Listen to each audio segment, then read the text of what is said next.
Hello Sam, how are you? Good, great. How are you? Well, you know, middling as they say. You said you'd take me on a little woodland walk. Oh, yes I did, didn't I? Can you give me 5 minutes just to finish my creation here on this lovely oak bonsai? What's a bonsai? Well, this is a bonsai, and what a bonsai is, basically, it stands for a tree in a pot. And what I've been doing over the many years is developing this oak tree to grow in this pot, right? If it was in the ground, it would be massive. But because of my clever horticultural skills and artistic skills, I've got it to look like this. It's magnificent, isn't it? How old do you think it is? Well, I'm pretty sure it's over 40 years old. 40? That's older than my dad. Do you know, I thought your dad looked older. So you think 40 is old for an oak tree? Yes. Really? I'm going to show you something that you'll be surprised.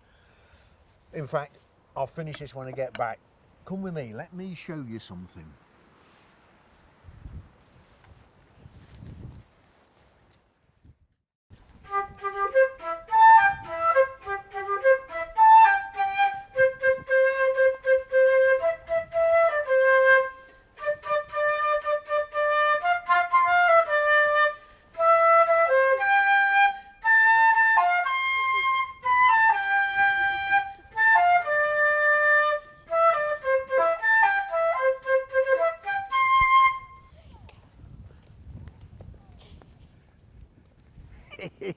Look at that, Sam. Wow, have you ever seen a tree as big as that? No. That is called the major oak. Isn't it fantastic? Look at it.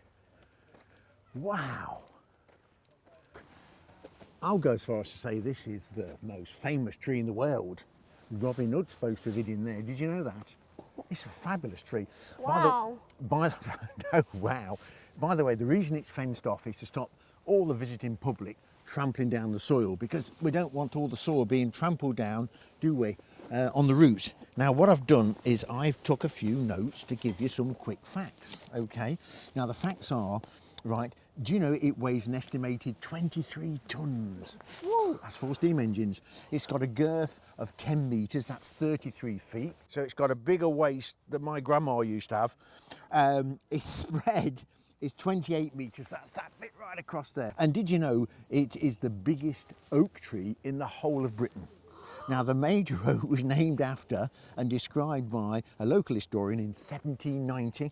Okay, Major Hayman Rook his name was. And the legend has it that Robin Hood and his merry men hid in there from the Sheriff of Nottingham. I don't believe it, because just think about it. All them hundreds and hundreds and hundreds of years ago, it would have been only a baby, wouldn't it? But it's nice to think that, isn't it? Just think that stood there, seen 2 world wars. Crikey, what else has it seen? It's seen the Battle of Hastings, the Civil War. It's seen the first humans fly, the first steam engines, and it was even here when we won the World Cup. Marvellous. Tell you what though, it's getting a bit crowded here. I'm going to take you to Sherwood Forest, a quieter part, and show you some other gentle giants. Bye. Say goodbye to Major Oak. Bye. Come on.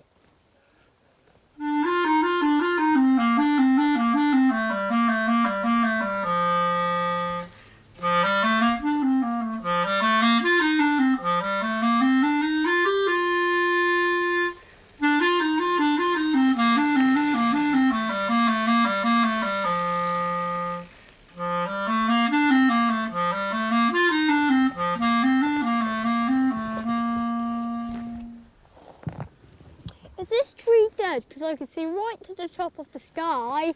Well, oddly enough, it's not. One, you can see that all the leaves still growing on it. This is a very old tree. And when you're a very old oak tree, you don't necessarily need the heartwood. That's the bit in the middle here, right? Long as you've got bark coming part the way round, the tree will start growing. And what happens with old trees, the centre just rots out, right? Because evolution has evolved the tree, because if you've got a solid rod in a wind, it can fall over easy. But if you've got a cylinder, and this is a cylinder, in a storm, it can hold much better in the wind. So evolution's a clever thing when you think about it. Plus, what it's doing is taking less pressure off the roots. So this will live for another, I don't know, 300-400 years like this. So seeing this doesn't mean it's diseased or dying. It just means it's like me, an old man. I'm off. Wait for me!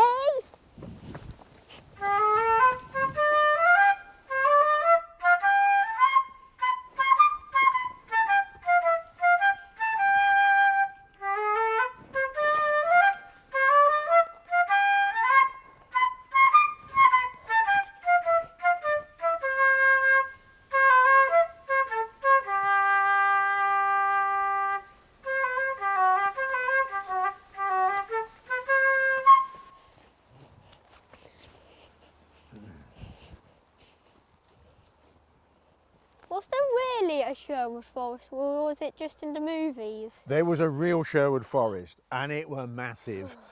If you go back to the Domesday Book, that was 1086, okay, when William the Conqueror came here, he had all the land in England, he had it all written down so he knew exactly what was what and who owned what. So we know the forest was just north of Nottingham, the city of Nottingham, and went the whole length of Nottinghamshire right up nearly to sort of Doncaster. So that is pretty big. It wasn't all solid forest like this. There was open areas where they had heather and bracken and all sorts of things like that. But there was a real Sherwood Forest. And you know, as I look round here and see this, you know what's going through my mind? Just think the whole of Britain, what, 3,000, 4,000 years ago, would have been like this. Wonderful. And all the wildlife it must have held. Oh, it's lovely. Come on, let's go and see what else we can find.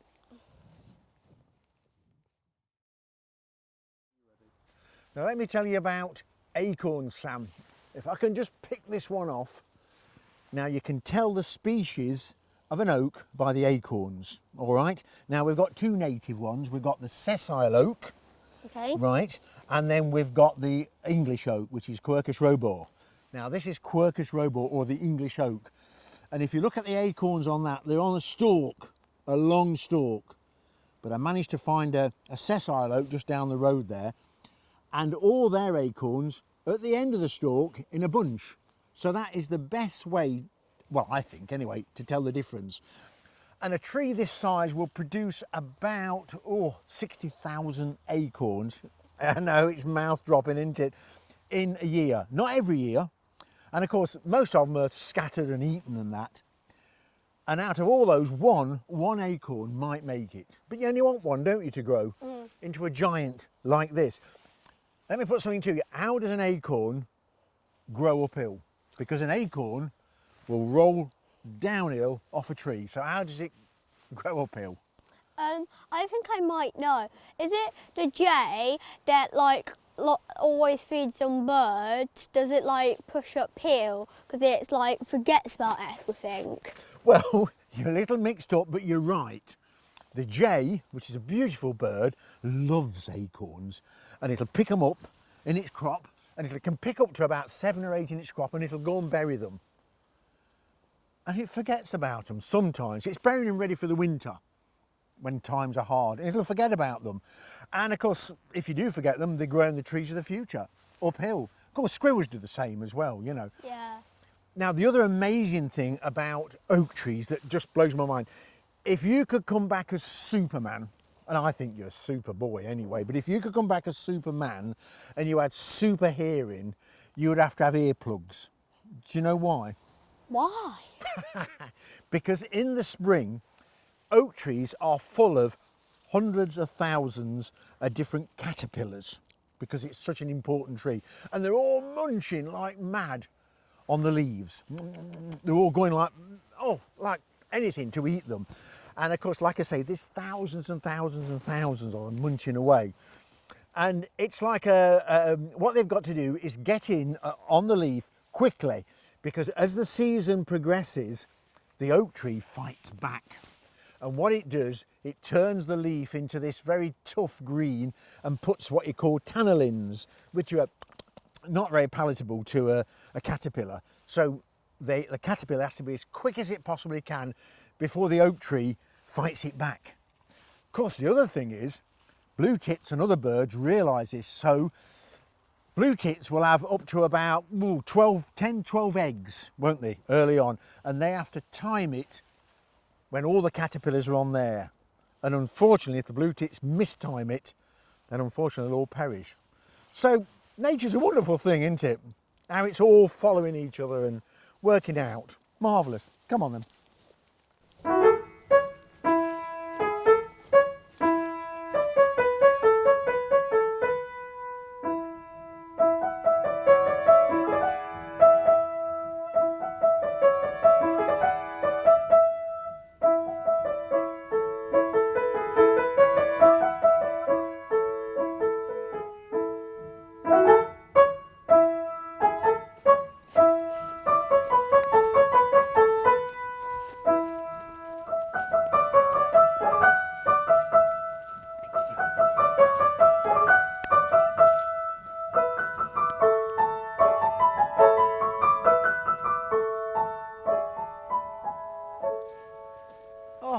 Wonderful. Sam, what do you see here? A big old tree. A big old tree. Well, it is a big old tree, but it's the king of the forest. Look at it. I bet this is, what, 600 years old. Think of what are the tales it could tell. And look at all the marks and the carbuncles on it and the bits that are sticking out and the fungi. And it's real. This is art. Fabulous this was. And the oak tree holds the most insects, birds, mammals, plants than any other tree. There's more wildlife depend on the oak tree than any other tree in Britain. They are so important. It's beautiful. Oh, let's give it an hug, shall we? Come on, you silly thing.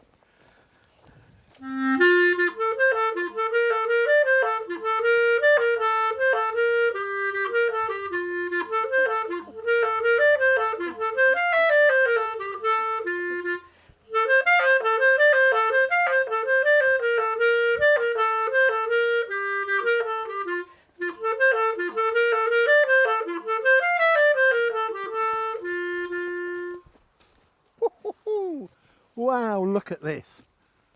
This is a magnificent oak tree. Look at the shape of it. It's beautiful. Yeah. Hey, and look at these for carbuncles. Hey, imagine having one of these on the end of your nose. It'd be pretty painful, wouldn't it? Yeah. But these are abnormal growths. We're not sure what causes them. You get them on lots of trees, but mainly on oak trees. And they could be caused by insects, fungal, it could be environmental damage or something that's upset the tree, and this is how it's grown like this.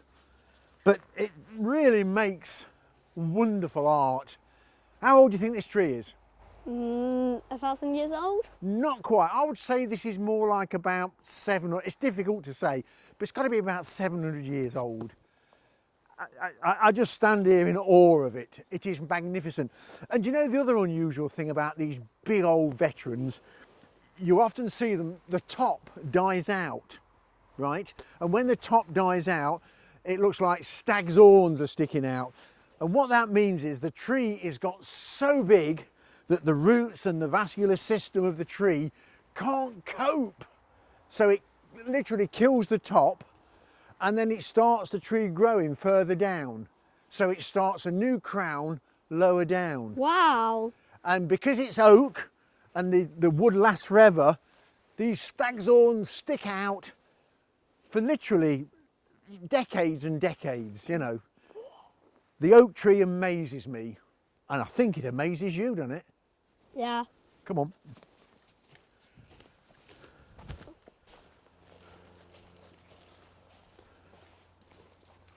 Oh, I don't know about you, Sam. I could do with a sit down. Oh, let's have a sit down on here. Oh, tell you what, I think this is a wonderful time of the year. The woodlands, can you smell it?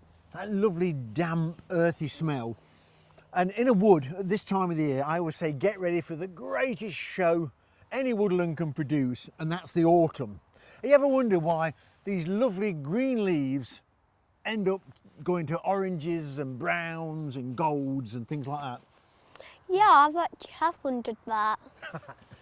Well, at the moment, you see the green ones, they got chlorophyll in, right? And that's like a green pigment that basically helps to feed the tree, right? Keeping it nice and simple. And when it gets, the daylight hours start to get shorter and shorter and shorter, that's telling these trees that winter is on the way, right? And we've got to shut down, because if you're full of leaves in the winter, you're like a sailing boat and you might end up being toppled over. Like this? Like this one, yeah, good on it. So what they've got to do is get rid of all their leaves. So they draw all that chlorophyll back into the tree and store it ready for next year. And as it's drawn back into the tree, there's other pigments which are seen in there, carotenes they're called, and they're the yellows and oranges and that. And that's what you see basically, another pigment after.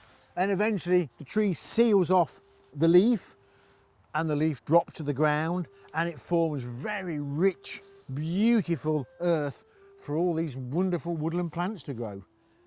Fantastic, isn't it? Yeah, thank you for bringing me to this place. And also you haven't, and I haven't seen Robin Hood yet. I knew you'd go on about Robin Hood. Do you want to see him? Statue, yes. Statue, you said it. Let's go to the visitor centre, they've got a lovely statue, and I might even buy you a hat and a bow and arrow. Come on.